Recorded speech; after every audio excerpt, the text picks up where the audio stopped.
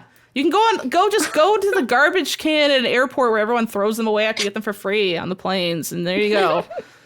Go do that at the weekend trip. Go to an airport and get dirty headphones. I hate you. I hope that worked. I really do think the only way to deal with it, other than literally just talking to them, which I assume if you're writing in, you don't want to do, and I get it, is you have to beat them at their own game, which means you have to be playing your podcast out loud, and your podcast should be telling them about how people shouldn't listen to podcasts out loud. I mean, yeah, like if he's in the room listening to a podcast out loud and you have your headphones on, I would say, yeah, and you feel like being passive aggressive about it, take your headphones off and start playing yours out loud and just like see how he feels about it. Genuinely. 'Cause And then just he keep might go, increasing "Ooh." the volume. Yeah, Yeah. incrementally. Yeah. And then what you have to do is you have to act like this person's coming up with a solution. So it's like, oh, can you turn your thing down? Oh, well, I can't hear over yours. And then it's like, well, what should we do? You know? And just act like you don't know the answer. Yeah. Is And there then like maybe a they figure it out. technology we could be using right now to circumvent this problem? There's also That the, like plays our stuff for only us, you know? So hey, that, I like, noticed other you didn't people have don't hear? headphones. And I had this extra pair. Yeah. And then you that's just the give nice them that. version. Yeah. That's also an But then you have option. to know what Yeah. their import is because all the phones have different ports and Bluetooth. Yeah. Give them a Bluetooth thing. Well, they shouldn't be too good, though, of headphones. Yeah, we don't Well, want I to know. we don't want to give him a present. Like Yeah. we want to give him I really dirty do hair. think I totally get not wanting to have this conversation, but I actually think that the way to start is just to be like, hey, like, I can still hear your stuff through my headphones. Please stop. Please Yeah. cease. And There's also I mean, again, I think it's whack that they have their stuff allowed because that just is never a sensical choice for like a public space. But there is a small possibility where they're like, I don't know, they never said anything. yeah, So like it's maybe I it's think if just you've quiet never enough, just said, yeah. hey, Do they they're think like, oh, that I you're don't also know. listening to it? Like you put your headphones on and they're like, I guess they didn't want to listen to this episode. And do they think it's something you're doing together communally? Yeah, like I always put music This on is in our the office. podcast. This is how we bond at work. Recommend him to Pew Pew Bang episode 4, 2 Oh. hours and 20 minutes in, and see what he thinks. Good idea. Yeah. Have him play it out loud. All right. Let's do another. I'm mad for them. on I'm their also behalf. mad, yeah. Because I do feel like, yeah, there's kind of no...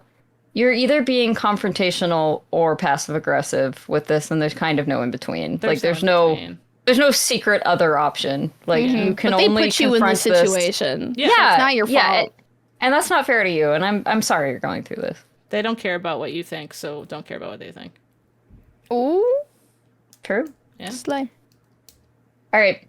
Basically, every time I consider playing a new game or watching a new show, I find myself wondering, ooh, am I going to be an insert thing here person now? Like a plane person? Like a plane I'm not a plain person! Sarah is a plain person is my new favorite thing that we have to bring up every episode. Which feels bad because I think if I should try to be any type of person at all, it should probably be a me type person. And I should have more interesting things about me than just what media I consume. In an era where it feels like consumerism is trying to inextricably link itself to our individuality. These are a lot of long words for me to read out loud. Smart. I feel like if there's anybody I can ask for advice, it's people who talk about media for a living. How do you all find ways to develop your personality as an adult outside of being a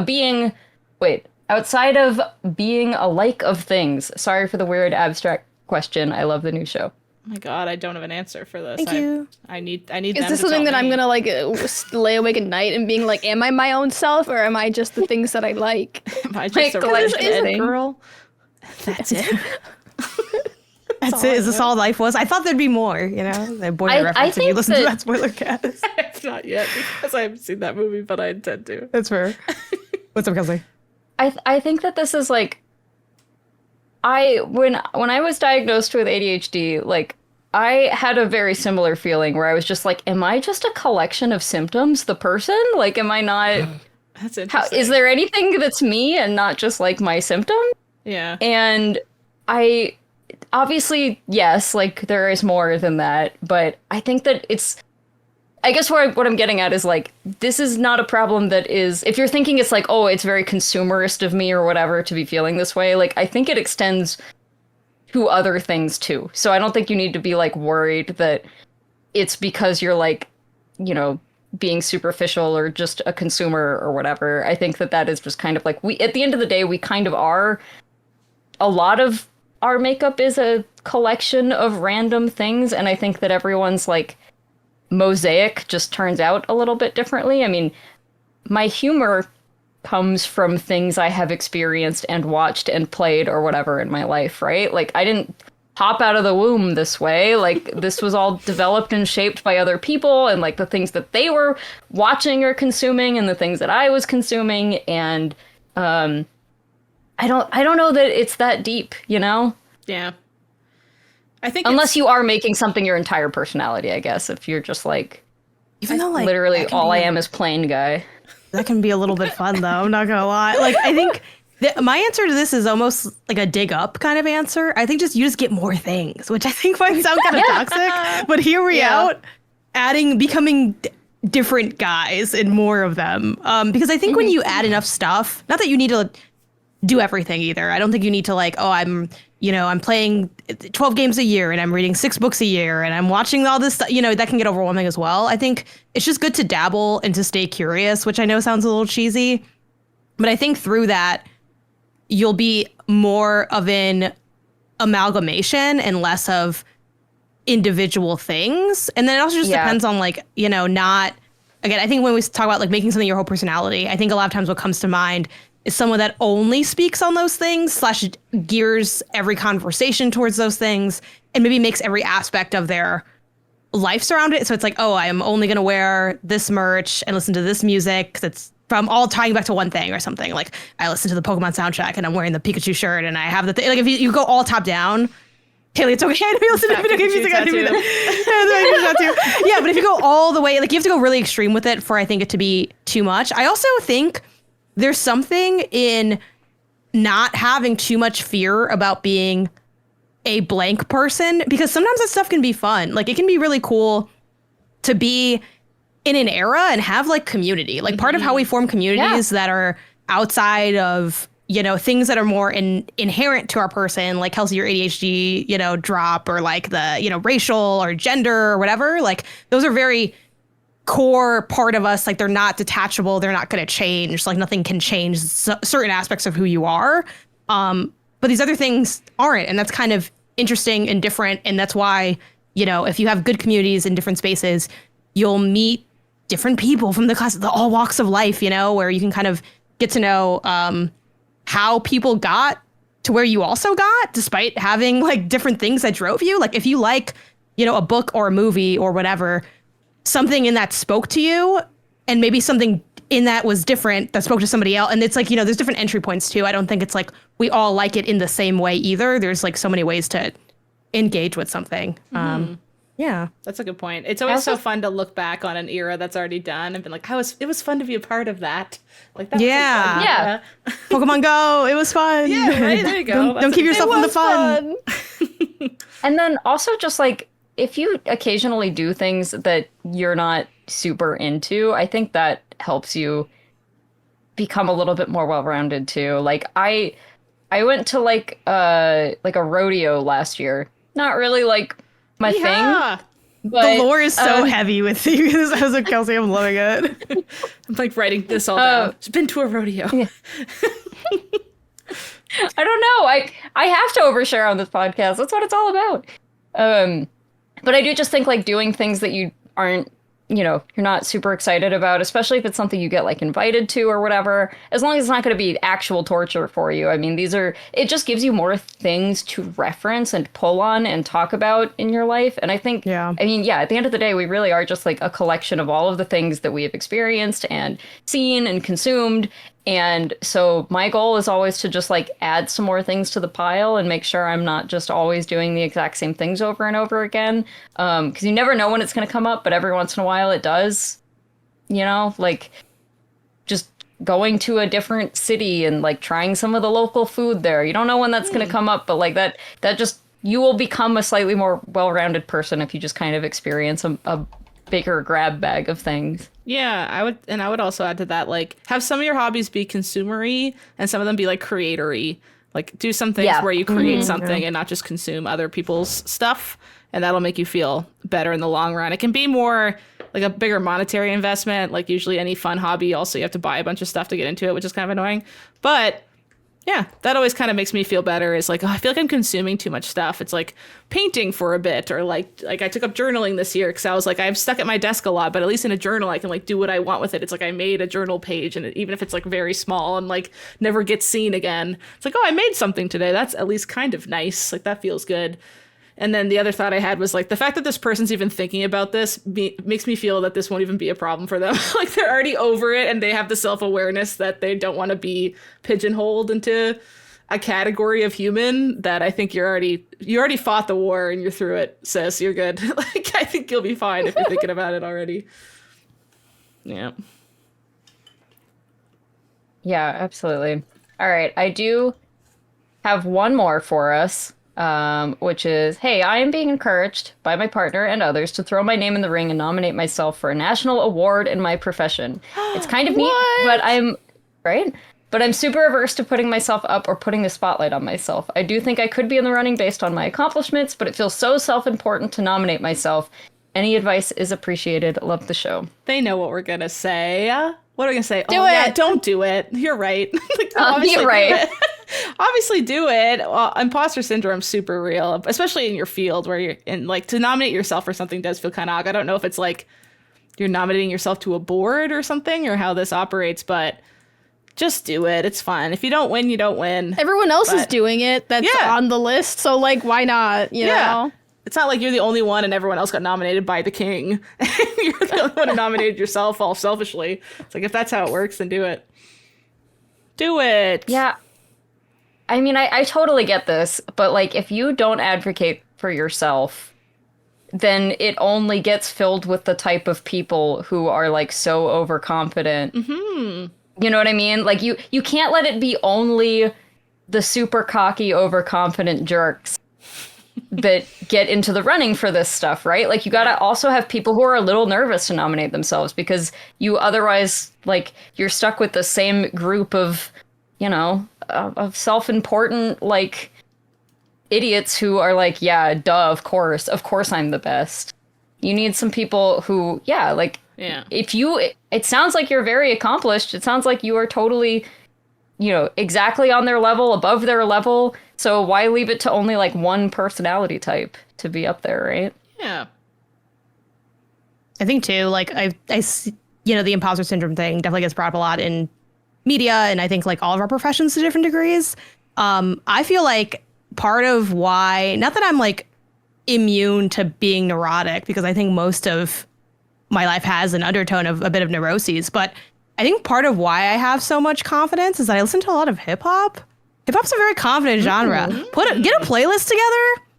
Start singing those lyrics. It will meld into your skin. And obviously, if hip hop's not your jam, there's plenty of other confidence and positivity in other genres as well. But I think more than I listen to almost every genre, and hip hop has the whole thing is bravado, and it's I think you gotta get into it and feel it and embrace it. That's one angle to approach it. And then the other thing too is I think unpacking a little bit more why. I forgot what's the number, but there's this saying of, if you're trying to get to the root of a problem, ask yourself why 5 times. And it's why don't you want to put yourself up? Oh, well, I feel like it's awkward and egotistical. Why do you think this is egotistical? Oh, well, I feel like it makes it seem like I'm good at it. Why is that bad? I don't know. Maybe I just perceive, unpacking why that really is a big thing. And then, I don't know, again, this part's a little mean, but it is something I think all the time. There's whack people doing well all the time. Even if you think you're whack, who says you can't be successful and have money? There's whack people doing great all the time. Even if you think that's you could still be doing better than you are. So I think even from a defeatist angle, it just makes sense to do. Mm-hmm. Do you know how many actual imposters there are out there that don't have imposter syndrome and are just actual imposters? Come on. Exactly. Among Us. You're not an imposter. You may have imposter syndrome, but you're not an imposter. I feel like the other half of the question was also that, they don't want to step into the spotlight or, be perceived, which I totally get. I feel like a lot of modern society is very demanding of people. You can't, for some reason, you can't just be successful quietly. It's you got to be successful in public, in front of, you got to have your photo everywhere. You got to speak on things and all that kind of stuff. So I would just look at past people who have gotten this and see if you're comfortable with whatever level of coverage they got or whatever level of thing that they had to do. And it probably isn't as bad as you're thinking that it's going to be. That's smart. Poggers is stealing one of your toys. Oh, he wrote Yeah. Now Mike feels a mystery of plushies. He said, I want that spiel. No. Oh my goodness. Dang, we're good at advice, Wow. you guys. I know, we're so good at this. Just we're really good at parrying now. Oh, yeah, because we already went and did that already. Yeah. Yeah, Totally. we did that already. Yeah. I love All to right. parry. She said, Every day I'm parrying. All I do is parry. Oh my God. Well, thank you guys for listening to this episode of Pew Pew Bang. Pew Pew Bang is a podcast on the MinnMax Podcast Network, and it is listener supported. You can support the show at patreon.com/MinnMax with 2 N's. Find a tier that's right for you because your support is what allows us to make this. Also, please, I just went to Emerald City Comic Con. This was when you're listening to this, I think 3 weeks ago now. But I had several people come up to me and say that they were really enjoying the show and that they shared it with a friend and everything. And so we are so thankful for that. Thank you so much. Please continue to tell a friend about it. Share with some people that you think might be down for this kind of insane, wacky content. And the show's affected me too, because guess what I booked on Saturday before the GDC, Sarah? A lash lift, and I've never gotten that done before. I can't wait to see Now them. I feel like I should get the lash lift. There's no never time for done- this. It's a lash Let me know how it and turns tips. out. Yeah, I'll let you know. I hope I don't have a chemical effect to. I've never gotten it done, so I hope it doesn't I'm gonna walk up dog to you up at my GDC eyes. hey, how'd it go? Just staring intently. if Haley has blood red eyes at GDC, it's Beautiful not lashes. because she's high. It's her lashes, It's and they're because of beautiful. Pew Pew Bang. Tune in. I guess I'll just get a lash lift by myself alone. For the beach episode, we'll all get lash lifts for the and tattoos. Yay. We're gonna look so good. Oh my god, it's gonna be. I Crazy. love to expense something. So yeah, whatever y'all got, I'm down to do. And then please continue to write in to our Ping Pals segment. We have got it up on Blue Sky, and we've got it up on the Pew Pew Bang segment of the MinnMax Discord. Janet, where else are we? We're on I think Instagram. we're at Pew Pew Bang Pod on Instagram and TikTok. And then just Pew Pew Bang on At Blue Sky, yeah. right? Yeah. We I got get it on Blue confused, I'm Sky. sorry. Let's go. Yeah. So please write into that. We love this silly advice column, so please keep giving us. I especially love the ones where it's Some people are being stupid. How do I deal with this? A lot of it is how do I Execute do them. confrontation without confrontation. Yeah. Just And I'm like, you valid. confront them. And I am the last you don't person care. that would ever do that. I'm not the person to ask. All right, well, I think the slumber party's over, ladies. Our moms and dads and families are picking us up outside. Bye. Haley, this gets more unhinged every time. I love it. Bye. Bye. If you liked this, you can catch more of us on MinnMax's other content like the MinnMax Show podcast, our Unhinged community voted series, New Show Plus, Deepest Dive game clubs on new and retro games, and a whole lot more. It's all Patreon supported, so if you enjoy the show, please consider checking out those benefits, clicking around to our other shows, or telling a friend about Pew Pew Bang. Thanks a bunch.